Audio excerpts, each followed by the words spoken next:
마스크 오보제 시행 이틀째, 현장은 아직 어수선한데요. 1시간 뒤부터 모바일 웹페이지나 앱을 통해 공적 마스크 판매처의 판매량 확인이 가능해집니다. 서울타임즈에서 자세히 전해드리겠습니다. 국회에선 코로나19 추경 심사가 본격적으로 시작됐는데요. 추경안에 마스크 관련 예산이 빠졌답니다. 여야를 가리지 않고 질타가 이어졌다고 하는데요. 전주시가 코로나19 여파로 위기에 처한 취약계층 5만 명에 1인당 50만 원의 재난기본소득 긴급 지원에 나섭니다. 여당 소속 지자체장에 이어 국회에서도 전 국민의 취약계층에 혹은 일부 지역에 재난기본소득을 주자는 의견이 나오고 있는데요. 통합당에서는 총선용 포퓰리즘이다 라며 비판하고 있습니다. 김지윤의 이브닝쇼 시작합니다. 대구 경북이 주춤세를 보이는 가운데 서울 구로에서 최대 집단 감염이 발생해 수도권 방역에 비상이 걸렸습니다. 지금 이 시각까지 서울 구로구 콜센터 확진자 총 64명으로 확인이 됐는데요. 같은 건물에 선거 캠프를 둔 더불어민주당 윤건현 전 청와대 국정상황실장이 밀접 접촉자는 아닌데 스스로 검사를 받고 자가격리에 들어갔다라는 이야기가 있습니다. 전화 연결해서 이야기 좀 들어보겠습니다. 네, 윤건영 실장님 나와 계시죠? 네, 안녕하세요. 네, 음성 판정 받으셨다는 얘기 들었습니다. 예, 저는 오늘 오후에 음성 판정을 받았습니다. 네. 캠프 자원봉사자들 전원도 검사를 완료했고요. 네. 내일쯤 결과가 나올 걸로 보입니다. 아, 다행입니다.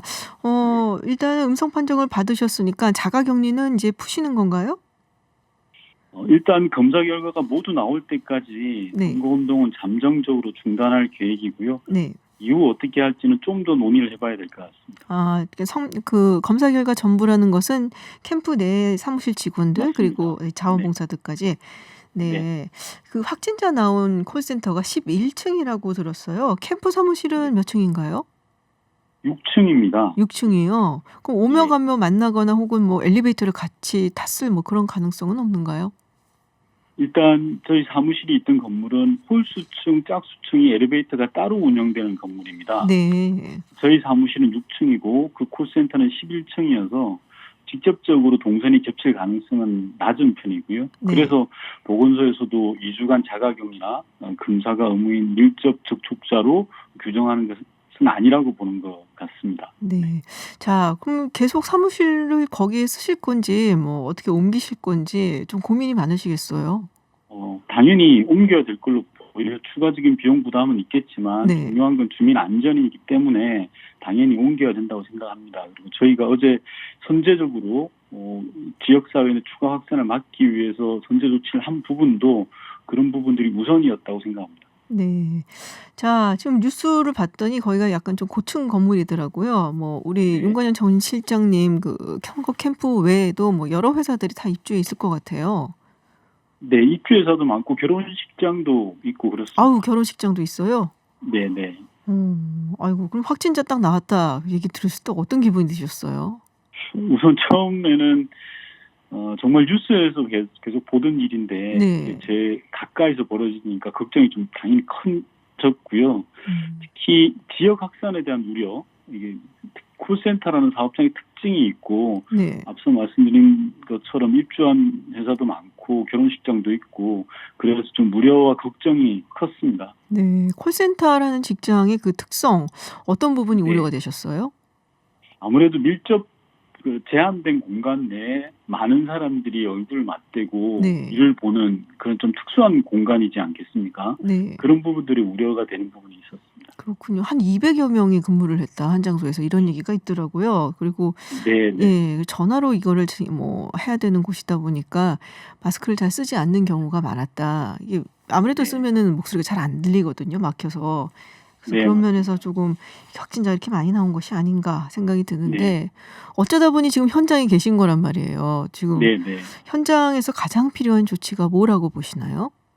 우선 제가 생각할 때는요, 가장 필요한 것들은 초기에 정확한 정보를 빨리 확보하는 부분인 것 같습니다. 네. 이번에 구로 콜센터 경우에도 직원들의 거주지 주소가 제대로 확보되지 않아서 다소 좀 혼란이 있었거든요. 그래서 전염병이라든지 이런 국가적 위기 상황 같은 경우에는 초기 발생 지역에 대한 정확한 정보를 확보하는 것, 이게 가장 중요한 거라고 생각합니다.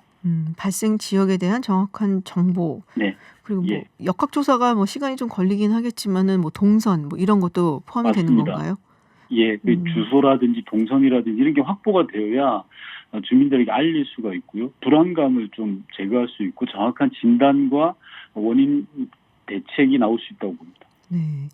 이 코로나19 확산 전에 이미 사실은 좀 일찍 구로 을로 예비 후보 등록도 하시고 선거 뭐 활동 비슷하게 지역 구민들도 만나셨을 것 같은데 네, 자 지금 확산 전후 국민들이 얘기하는 걱정거리가 많이 달라졌을 것 같고 현장에서 느끼시는 뭐 체감하시는 주민들 뭐 예, 예.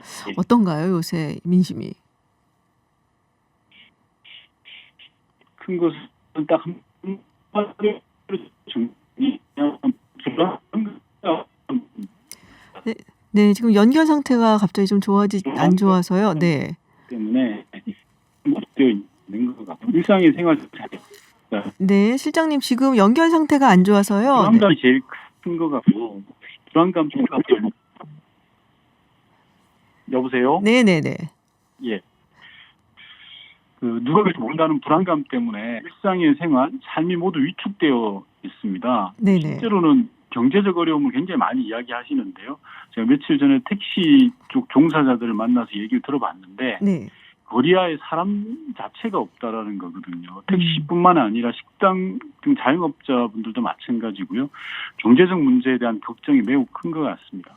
그렇군요. 경제적 문제에 대한 걱정도 굉장히 크고 일단은 움츠리게 되니까 밖에 나가기도 맞습니다. 그렇고 그래서 심리적으로 네네. 굉장히 위축이 되어 있다. 네. 그러니까 예 저도 안타깝지만 이게 사회적으로 좀 많이 우리가 위축되어 있다라는 거를 좀 느끼게 합니다. 네네. 네. 지금 뭐 다들 사실 지금 많이 얘기하는 게 마스크 얘기예요. 그래서 "마스크 예. 대란이다."라고 얘기를 했었는데 예예. 뭐 여러 비판하는 목소리도 있습니다. 뭐 처음에 "충분히 예. 준비가 되어 있다." 그랬다가 이게 아무래도 모자라니까 오부제를 시행을 하고 또 "건강한 사람은 좀 쓰지 말아 달라."라는 이야기도 지금 오가고 있는데 네네. 현장에서는 어떻게 느끼시는지 민심을 그리고 음. 지금 청와대에 만약 계셨더라면 어떻게 하셨을 것 같으신지도 궁금한데요. 마스크에 대한 국민들 불만은 대단하고요. 네. 어쨌든 정부가 대책을 내놓고 보완 대책을 지금 하고 있으니 좀 지켜봐야 되겠다라는 말씀을 좀 드립니다. 네. 아울러 지금은 정부 대응에 힘을 좀 모아주셨으면 한다는 말씀을 드립니다. 전수검사라든지 이렇게 좀 유례를 찾기 어려운 창의적인 방법을 동원해서 최선을 다하고 있는 것처럼 보이거든요. 그래서 네. 전대미문의 상황이 벌어지고 있으니 조금 힘을 모아주시는 게 어떨까라는 그런 생각을 하고요. 잘잘못에 대한 평가, 이 코로나19 사태를 어떻게 대응해야 되는지에 대한 평가와 반성은 사태를 수습한 이후에 할 일이라고 생각을 하고요. 네. 제가 청와대를 나왔습니다만 정부 계신 분들에게 한 말씀 드리자면 수고가 많습니다만 국민 안전은 끝이 없다고 생각합니다. 모든 조치를 다 했다라고 생각이 들더라도 한 번 더 생각해 보시라. 즉 끝이 없다라는 말씀을 한 번 더 강조해 드리고 싶습니다. 네. 어쨌든 지금은 이 일을 우리가 수습해 나가는 과정이니까 조금 네. 지켜보고 나중에 모든 것이 끝난 후에 그다음에 네. 우리가 뭐 평가를 하든지 하자라는 말씀이시군요. 네. 네. 오늘 국회에서 추경 심사가 있었어요. 근데 이 네. 추경안에 마스크 관련 예산이 하나도 반영이 되어 있지 않다. 그래서 이게 뭐 여야를 가리지 않고 사실은 좀 비판이 있었습니다. 예. 정부가 뭐 예비비를 활용하고 있다라고는 하는데 어떻게 보시나요?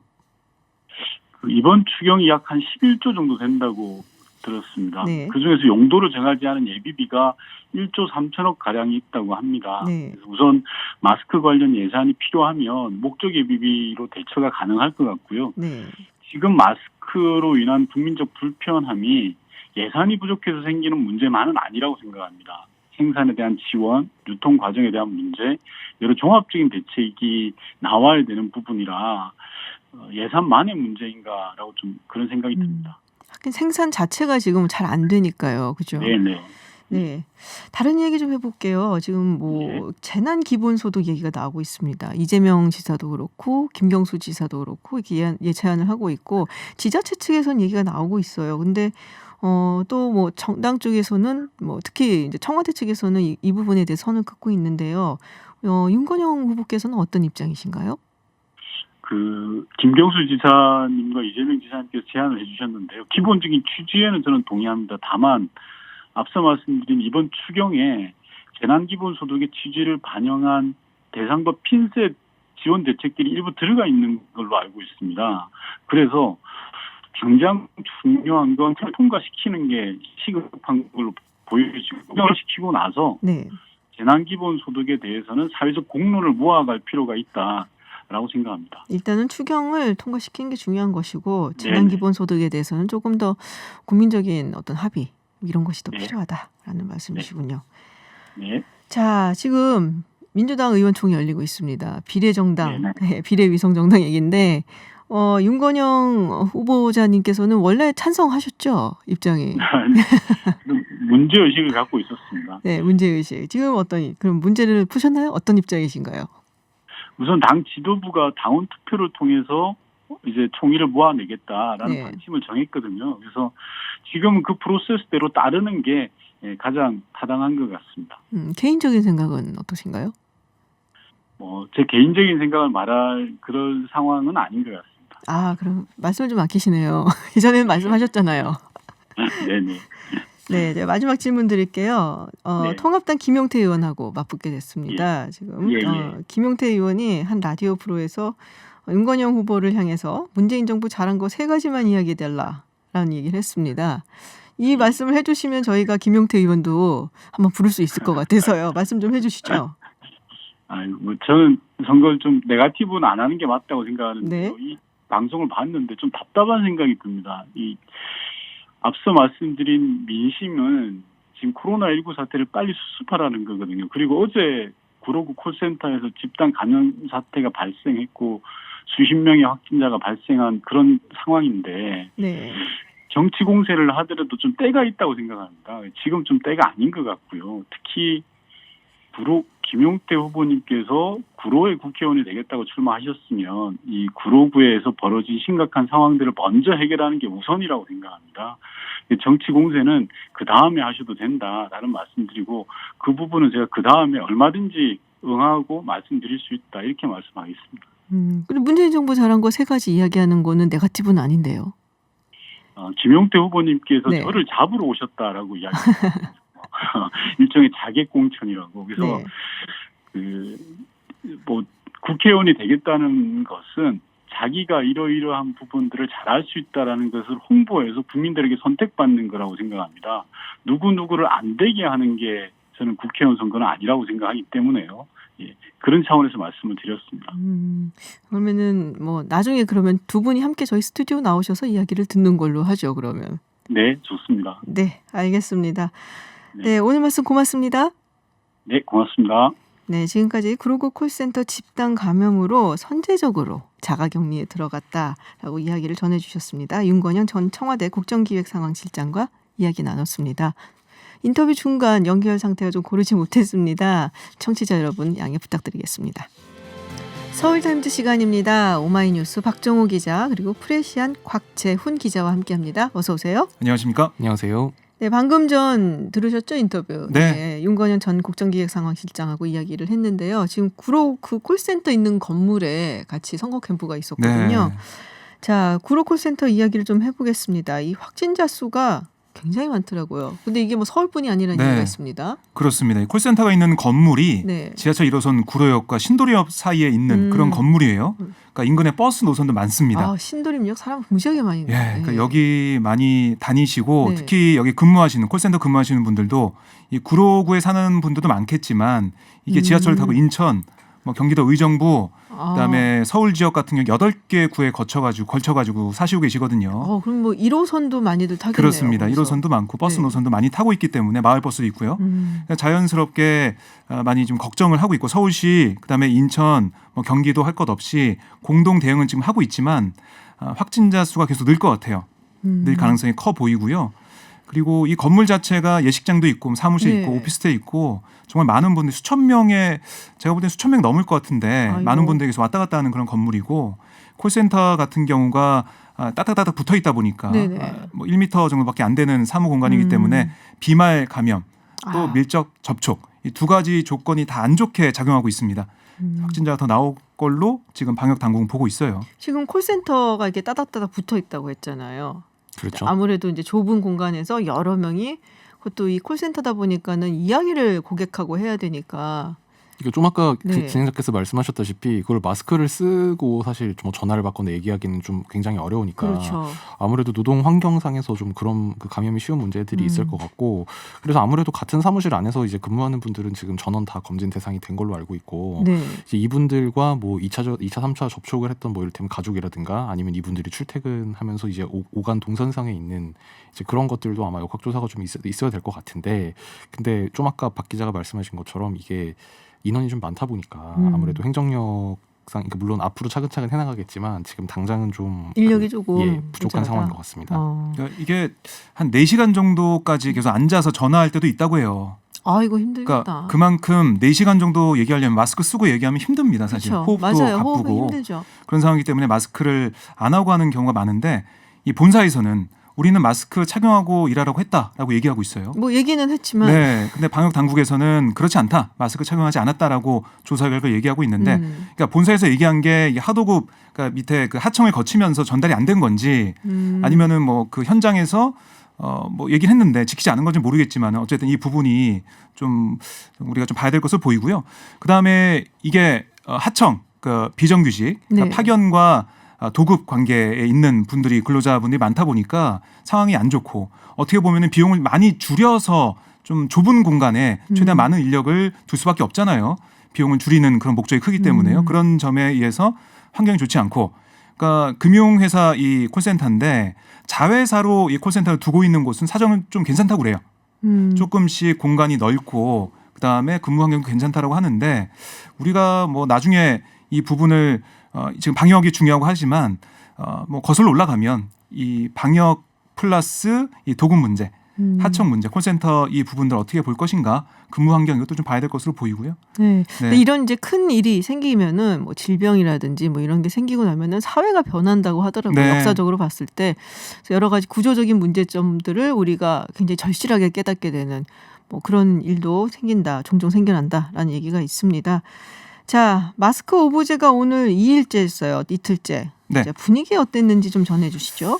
뭐 어제랑 비슷하게 많은 분들이 서서 기다리셨어요. 네. 그러니까 오늘은 또 비가 와가지고 그러니까. 빗속 구매 행렬이 뭐 보도가 좀 많이 됐는데 오늘은 출생연도 끝자리가 2번 네. 또는 7번, 7번. 그러니까 2와 7 이 분들이 살 수가 있었는데 오늘도 그 생일 끝자리 2와 7을 생각하신 분들이 있었다고 합니다. 착각하고 또 가신 분들. 네, 다시 한번 말씀드리지만 출생 연도 끝자리입니다. 2와 7.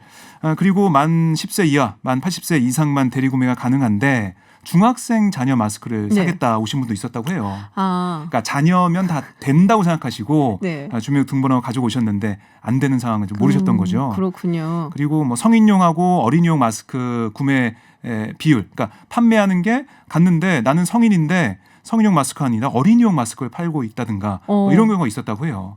왠지 소형이 조금 남아요. 네, 제 소형을 부분에. 파는 경우도 있었다고 해서 이런 부분에 대한 불만이 좀 있었습니다. 아, 그렇군요. 네. 중학생 대신 사러 나갔으면 저는 좀 가서 줄 서서 고생 좀 해야 된다. 약간 좀 그런 생각이었는데 네. 아 그렇군요. 자, 이런 뉴스들이 있더라고요. 일본에서는 가구당 40장씩 마스크를 무료 배포한다.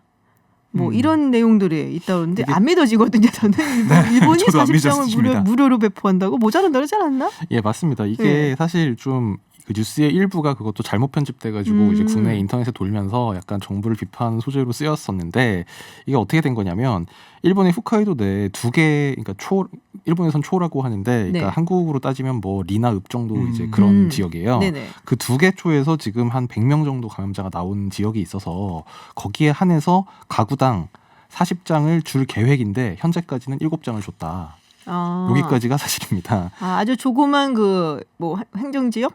예. 네, 거기에 확진자가 나와서 두 개, 네. 이 2개, 그러니까 정확하게는 키타미시와 나카후라노 초라는 이제 네네. 그 작은 그 지역이. 기초 단체인데요. 여기가 총 한 6만 가구 정도 된다고 해요. 그러니까 어. 지금까지는 7만 장을 줬으니까 한 44만 장 정도가 풀린 겁니다. 음. 뭐 참고로 대구 같은 경우는 지금 현재까지 대구만 645만 장 정도 무료 배포가 이루어졌으니까 뭐 일본에서 이렇게 막 40장씩 주는데 우리는 뭐냐? 아니, 물론 정부가 대응을 잘하면 좋겠지만 뭐 최소한 그것은 이제 사실에 근거한 건 아닌 것 같습니다. 요게 빠진 거잖아요. 그 일본의 조그만 네. 2개 기초단체에서 가당 40장을 준다는 곳도 있는데 아직까지 다 주지는 않았다. 뭐 이거잖아요. 정확히 네. 얘기를 하자면. 네, 그렇죠. 네. 지난 5일에 1단계로 7장씩은 전달이 됐다고 합니다. 그러니까 그렇군요. 서울로 치면 중구만한 그런 규모의 지역인데. 아 그래요? 예, 그러니까 우리나라 보면 대구시에 이렇게 또 많이 공급이 되고 있지 않습니까? 경북도 그렇고 어떻게 보면 우리가 더 잘하고 있네요. 아니 일단 네. 일본이 마스크가 별로 없다는 얘기를 제가 들었어요. 그래서 네. 알리바바의 마인 회장이 보내는 거 사진도 봤거든요. 네. 엄청 보내는데 우리 거 보내더라고요. KF. 마스크는 고사하고 지금 휴지가 없다는 네. 얘기도 들었습니다. 맞아요. 생필품도 많이 부족하다는 얘기가 있는데 자 지호영이라는 공적 마스크 유통업체가 실검에 되게 오랫동안 떠 있었어요. 이건 왜 그런 거예요? 그러니까 이게 특혜 네. 의혹 이게 불거진 거예요. 네네. 특혜를 받고 있는 업체다라고 얘기하는 건데요. 이 지호영이라는 업체가 의약품 유통업계에서는 1위를 차지하고 있는 기업입니다. 그 전국 14,000여 개 약국이랑 50여 개 대형 병원에 납품하고 있는 그런 기업인데 이 기업이 공적 마스크 유통업체가 되면서 왜 됐냐?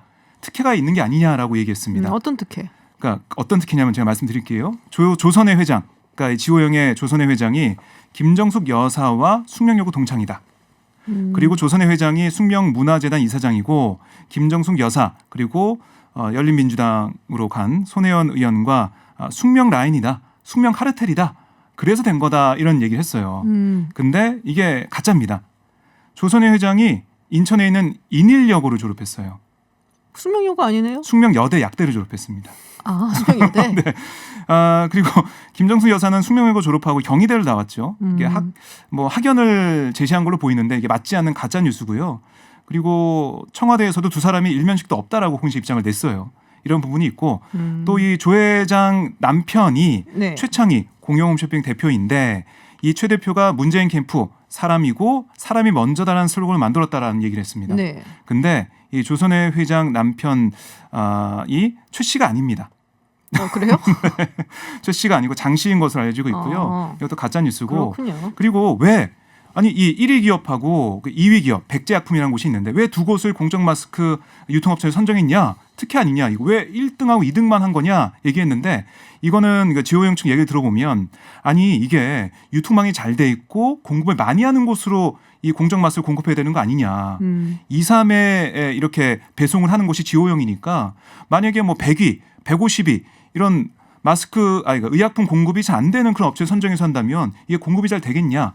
그러니까 잘 되는 공급이 잘 되는 유통망이 있는 그런 곳을 선정하기 때문에 1위 업체, 2위 업체가 된 거다. 이렇게 업체와 또 정부 측에는 설명을 하고 있습니다. 그렇군요. 자, 하여튼 뭐 이게 다 마스크 때문에 일어나는 이야기들인데 마스크를 둘러싼 여러 가지 뉴스가 많아요. 가짜 뉴스들이 나오고 있는 네. 건데 앞서 제가 오프닝에서도 전해드렸던 것 같은데요. 마스크 판매 정보가 이제 7시부터 공개가 된다고 합니다. 이 마스크가 있는 곳을 알려주는 앱이나 혹은 모바일 네. 통해 홈페이지를 통해서 알 수가 있다는. 제가 궁금한 게 항상 있어요. 이런 거 나오면은 안드로이드만 되는 거 아닙니까 혹시? 사과폰은 안 되는 거 아니에요? 될 것 같은데요. 네, 그 얘기 들은 바 안 없어요? 되면은 이게 뭐 많이 항의가 들어올 것 같은데요. 네, 걱정이 들은 거 없어요? 확인해 보겠습니다. 네, 그러니까 항상 이게 사과폰이 늦어요. 네. 네, 그래갖고 이제 못 가는 경우가 많거든요. 앱을 이런 공공 앱을 그렇진 않을 것 같고요. 감안해 주세요. 사과폰 쓰는 사람들도 꽤 많습니다. 네, 네, 맞습니다. 다 그 감안을 해야 될 것으로 네. 보이고 7시부터 이제 이게 가능할 것으로 보이는데 한국정보화진흥원하고 건강보험심사평가원 이 두 기관이 협력해가지고요. 네. 공적 마스크 판매 데이터를 민간 기업 등에 제공하겠다. 이 데이터를 풀겠다라는 겁니다. 네, 네. 그러니까 이걸 데이터를 이용하면 앱을 만들어서 우리 국민들이 쉽게 약국에 어느 정도 그 마스크가 들어와 있고 어느 정도 남았는지 확인할 수가 있습니다. 알겠습니다. 자, 재난기본소득 이야기가 좀 많이 나오고 있습니다. 뭐 박원순 시장도 긴급 브리핑을 했고 홍남기 진대 경제부총리나 청와대 쪽에서는 좀 부정적인 입장이에요. 근데 미래통합당은 지금 총선용 포퓰리즘이다. 돈 살포하고 있는 거다라고 비판을 하고 있습니다. 자, 정리를 좀 해주죠. 곽지영 기자. 그러니까 이게 뭐 오늘 박원순 시장이 했고 네.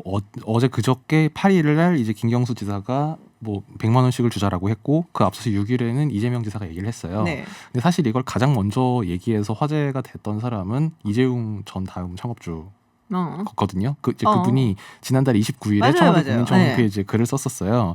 근데 이제 죄송합니다. 이 미래통합당이 입장이 중간에 한번 바뀐 게 지난 3월 2일에는 황교안 대표가 한 기업인이 재단 기본소득을 제한하기도 했다. 이 정도 과감성이 있는 대책이어야 특효가 있을 것이다. 그러니까 상당히 긍정적으로 얘기를 했는데 오늘 아침에는 이 심재철 원내대표가 뭐 표를 얻기 위해서라면 재정과 상관없이 현금을 살포하자는 것이다. 국민 세금으로 표를 도둑질하려는 꿈을 꿔서는 안 된다.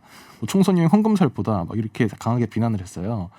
이제 그래서 이게 왜 이렇게 달라졌는지를 생각해 보니 이재용 대표가 얘기했을 때는 그 황교안 대표가 뭐 좋은 생각인 것 같다라고 얘기를 했다가 이제 여당 소속 광역단체장들이 얘기를 하니까 뭔가 이렇게 비난을 하고 나온 것 같은데 지도부 내에서 좀 조율이 잘 됐어야 되지 않느냐. 아니면 그게 아니면 뭐 예를 들면 이재용 사장이 주장하면 과감한 대책이고 뭐 박원순 시장이 주장하면 뭐 포퓰리즘이다. 이렇게 얘기하는 건 사실 말하는 사람 따라 달라지는 거니까요. 혹시 이재용 대표가 낸다고 생각한 거 아니에요? 사비에서 낸다고 생각한 게 아니었을까? 메시지 관리가 안 되는 거죠. 그렇죠. 지금, 이게 사실. 일원화가 좀 돼야지 될 것 같은데 네. 어쨌든 지금 뭐 그 이야기가 계속 나오고 있는 것 같아요. 이게 기본소득 얘기가 사실 예. 기본소득이란 거는 예전에도 뭐 공약에도 뭐 여러 후보들이 내기는 했었는데 이게 네. 아무래도 상황이다 보니까 뭐 그런 얘기들이 근데 좀 이제 나온 것 청와대도 같습니다. 그렇고 홍남기 경제부총리도 지금 당장 시행하기는 좀 부정적인 입장을 좀 보이고 있습니다. 근데 뭐 아무리 그래도 이 재원 확보가 사실은 쉽지는 않겠죠. 네, 재원 확보가 이게 제일 뭐 50만 크고 원으로 준다고 하더라도 이게 20조가 넘는 돈인데. 그렇죠. 20조가 네. 넘는 돈이기 때문에 네. 그런 부분이 있고 또 추경을 지금 편성해서 그렇죠. 국회에다 넘긴 상태이기 때문에 추경을 통해서 좀 효과를 보는 상황이 필요하다. 뭐 그런 것 기본소득 같아요. 같은 경우는 물론 뭐 주면 좋겠지만 이게 지금 복지 체계를 그대로 유지한 상태에서 이거를 추가로 얹어주는 건 사실 말이 안 되고 이제 기존의 여러 복지 체계를 손을 보고 이제 줄일 걸 줄이고 없앨 걸 없애면서 이제 그런 식으로 바꿔나가는 노력이 필요한 거기 때문에 지금 뭐 당장 코로나 사태를 계기로 전면적으로 시행하자 뭐 이거는 좀 다소 무리일 것 같습니다. 네. 자, 지금 뭐 코로나 19 때문에 아까 윤건영 전 실장하고도 이야기를 했습니다만 자가격리 중이라고 지금 굉장히 좀 안 좋은 소식이 들어와 있어요. 대구의 미래통합당 후보 선대본부장이 사망했습니다. 근데 사망한 후에 확진 판정이 나왔다. 일단 고인의 명복을 빌고요. 이 굉장히 뭐 캠프 내에서도 어쨌든 굉장히 충격이 클 것 같습니다. 그렇습니다. 통합당 대구 북구갑 선거구에 단수 공천된 네. 양금희 그 예비후보 캠프 사무장, 그러니까 이모전 구의원 얘기인데요. 양금희 후보도 충격을 많이 받았다고 합니다. 네네, 그렇겠죠. 그러니까 이전 구의원이 한 3주 정도 감기 몸살로 고생을 했다고 해요. 네. 그래서 뭐 지난 7일에 기침도 더 심해지고 발열이 있어서 북구보건소에서 검사를 받았는데 음성 판정을 받았어요. 그랬는데 어제 심정지로 병원으로 이송됐고 사망하는 일이 발생을 했습니다. 그 뒤에 검사에서 코로나 양성 판정이 나온 건데요. 그래서 양 후보를 비롯한 선거 캠프 관계자들이 오늘 오후 코로나19 검체 검사를 했습니다. 양 후보 측이 얘기를 들어보면 지난달 19일에 대구 지역 첫 확진자 31번 환자라고 불리는 그 환자가 발생한 다음에 비접촉 선거운동을 했고 네. 선거사무소에 많은 사람들이 오지 않았다라고 얘기하고 있는데 뭐 사실 선거사무소라는 게 많은 사람들이 왔다 갔다 하고 왔다 있고 갔다 하죠. 지난 5일에 선거 캠프에 이전 구의장이 들러서 20분 정도 있었다고 해요. 그래서 그런 상황을 감안해서 선거 캠프가 한 이틀 정도 문을 닫고 방역을 하고 관계자들 다 검사를 받고 있는 상황입니다. 참 이런 일도 생기네요. 네. 네. 자, 청와대 이야기를 좀 해보겠습니다. 오늘 입국 제한 조치가 내려진 국가라도 투자하고 있는 기업인들 중에서 선별해서 입국을 허용하도록 해보겠다라는 이야기가 나왔는데 이게 이제 한국에서 오는 사람들, 한국발인 거죠. 한국에서 오는 사람들 입국 금지를 내리거나 아니면 제한한 국가들이 꽤 되잖아요, 지금. 네네. 네, 그 국가들을 상대로 해서 지금 설득을 해보겠다는 얘기인가요? 예, 맞습니다. 강민석 청와대 대변인에 따르면요. 오늘 문재인 대통령은 한국에 대해 입국 제한 조치를 취하는 나라들을 대상으로 건강 상태 확인서를 소지한 기업인의 경우에 예외적으로 입국을 허용하는 방안을 외교 채널로 협의해보라 이렇게 지시했다고 강 대변인이 밝혔습니다. 이 청와대 핵심 관계자는 이와 관련해서 코로나 음성이라는 점을 증명하는 건강 상태 확인서를 발급받은 사람이 예외 입국 대상이 될 것이라면서 한국 방역 역량을 긍정적으로 평가하는 외신 보도가 많고 신규 확진자 숫자도 8일 248명 그리고 9일 131명으로 감소세에 들어왔다는 점 등을 설명하면 긴급 출장이 불가피한 경우 예외적으로 입국을 허용할 수 있지 않을까 하는 기대감도 갖고 있다고 설명했습니다. 일본은 어떻게 되는 거예요? 사실 이게 뭐 기업을 하고 사업을 하시는 분들 외국과 상당수가 일본에 많이 집중이 또 되어 있거든요. 그 아직까지는 이게 그 처음에 이제 시도하고 타진하는 단계라서 좀 상당히 조심스러운 반응이었는데요. 청와대 관계자는 그 대상 국가에 일본도 포함되느냐는 질문에 구체적으로 어떤 국가와 협의를 진행할지는 단정적으로 말하기 어렵다 이렇게만 답을 했습니다. 다만 이제 터키 같은 경우에는 이제 과거에 그 에르도안 터키 대통령이 이제 문재인 대통령과 지난 6일에 통화를 할 때 정부 발행 건강증명서를 제시하면 입국을 허용해달라고 문 대통령이 요청한 바가 있다. 터키는 지금 내전 중인데요. 그런가요? 네. 그리고 이탈리아 등을 상대로는 이제 이탈리아는 한국인에 대해서 입국을 제한하지 않고 있다면서 이에 따라 한국 정부 역시 뭐 추가적 조치를 할 계획은 없다 이런 뜻을 내비쳤습니다. 뭐 내전까지는 아니더라도 지금 상당히 혼탁한 곳으로 지금 터키는 그냥 안 가시는 게 터키는 요새 같은 때는 이탈리아도 뭐 마찬가지로 이탈리아가 정말 심각하더라고요. 네. 이거 너무 심각해서 이탈리아는 숫자가 뭐 제가 이탈리아 사람도 아닌데 무섭더라고요. 네. 거의 10,000명 가까이 네. 됐죠. 아마 10,000명 넘을 걸로 보이는데 오늘 지나면. 그러니까요. 네. 자, 민주당이 지금 비공개 의총 중입니다. 이게 이제 비례정당 네, 이걸 그렇습니다. 만드느라고. 네. 4시 의총, 비공개 의총을 시작해서 뭐 지금도 진행 중입니다. 7시 정도에 끝난다라고 이렇게 알려지고 있는데 아직 네. 끝나지 않았고요. 이게 비례 그 연합정당에 참여할지 참여하지 않을지 뭐 참여한다면은 그 의견을 전당 투표에 붙일지 말지 여러 가지 것들을 논의를 하고 있습니다. 누가 찬성하고 누가 반대하나요? 그 의총장 앞에서 뭐 의원들 좀 만나본 네. 그런 내용이 지금 나오고 있는데요. 송영길 의원이 의총 도중에 회의장 밖으로 나와서 기자들에게 이렇게 얘기했습니다. 상대방이 중앙선을 침범하면 방어 운전을 해야지 1차선만 지키면서 사고를 방치하는 건 현명하지 못하다. 그러면 이렇게 얘기를 했습니다. 중앙선을 같이 침범? 이렇게 하는 거예요? 방어로 방어하기 위해서? 넘어오니까 우리 방어하면서 가야 된다. 뭐 이런 얘기를 했고 네. 이인영 원내대표와 양규백, 뭐 이석현 의원이 찬성을 내고 있다. 이렇게 전해지고 있고 반대로 반대 의견도 있습니다. 박용진 의원이 의총 전 기자들과 만나서 명분 없는 판단 때문에 민주당을 지지하는 중도층 혹은 무당층 분들이 지지를 철회하는 일이 벌어지면 실리적으로 손해다라고 지적을 했고요. 조홍천 의원도 정의당과 민생당이 참여를 안 하겠다고 하는데 이게 연합이 되는 것이냐, 결국 실리가 있겠냐 이렇게 지적을 했습니다. 그러니까 소탐 대실이다라고 얘기하면서 의원들도 그렇고 뭐 김부겸, 김영춘 그리고 김두관 의원 특히 영남권 의원들 특히 그 지역의 선대위원장을 맡고 있죠. 네. 반대를 좀 많이 하고 있고 그러니까 이게 까딱하다가는 비례를 지키려다가 지역구에서도 의석을 잃을 수가 있다. 그러니까 실리도 놓칠 수 있다 이런 얘기를 하는 거고요. 반대로 이거 연합정당 참여해야 된다라는 주장하는 의원들은 우리가 뻔히 보이지 않냐. 네. 이대로 가다가는 우리가 1당을 놓친다. 우리는 137석 정도 되는데 저쪽에 있는 당은 미래통합당과 미래한국당을 합치면은 145석, 147석이 되기 때문에 우리가 1당을 놓치게 되면 문재인 정부의 개혁이나 정책 이런 것들을 추진하지 못한다 이런 주장하고 있는 겁니다. 선거 결과는 뭐 뜯어봐야지 하는 거라서. 의총이 조금 전에 이제 끝났다. 끝났나요? 네. 예. 총 20명 정도 발언을 했는데 의총에서는 다수 의견이 이 전당원 투표를 그러니까 그 비례정당을 참여할지 말지 전당원 투표를 하자 이쪽으로 다수 의견이 났다고 하고 네. 다만 이제 의총이 그거를 뭐 의결해서 결정하는 기구는 아니고 의원들 의견을 수렴하는 자리여서 최종 결정 자체는 내일 최고위원회에서 하겠다고 네, 합니다. 알겠습니다. 짧게 미래통합당 이야기를 좀 해보겠습니다. 지금 여기도 비례 위성정당이죠. 미래한국당 비례대표를 많이들 신청했다고 그래요. 미래한국당에. 예, 지금 오늘 오전에 이제 네. 공병욱 미래한국당 공천관리위원장이 이 비례대표 후보 마감됐다는 이제 발표를 하면서 539명이 신청을 했다고 발표를 했습니다. 뭐 특히 이제 눈길을 끄는 게 박근혜 전 대통령 최측근으로 알려진 유영하 변호사인데요.